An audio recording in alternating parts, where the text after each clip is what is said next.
现在来到府都古味轩，在门口就能看到一座缩小版的安平古堡灯塔，吸引过路民众目光。你们知道这个建筑物大概是什么意象吗？好像是安平古堡。安平古堡，你们是从哪来的？新北。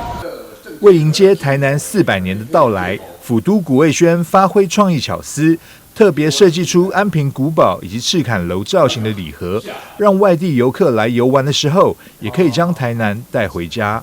在这个文创礼盒上面有一个特殊的效果啊，所以我们特地用古迹来作为这个包装，好像安平古堡啊，还有赤坎楼，都是我们台南很出名的名胜古迹。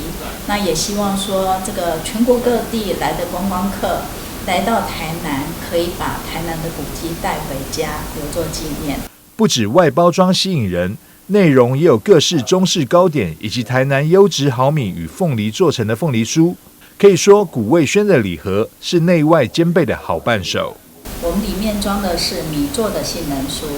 那最近我们特地开发了这个赤坎楼礼盒。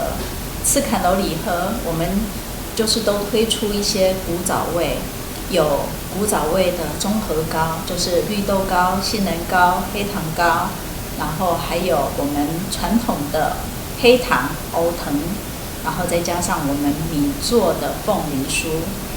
之前也介绍过米做的凤梨酥，我们采用的是台南的在地米，还有台南的土凤梨，然后另外里面还附带有浸泡式咖啡。明年就是台南400年，府都古味轩特别推出这些具有台南特色的伴手礼盒，让消费者将台南带回收藏。记者张硕维，台南报道。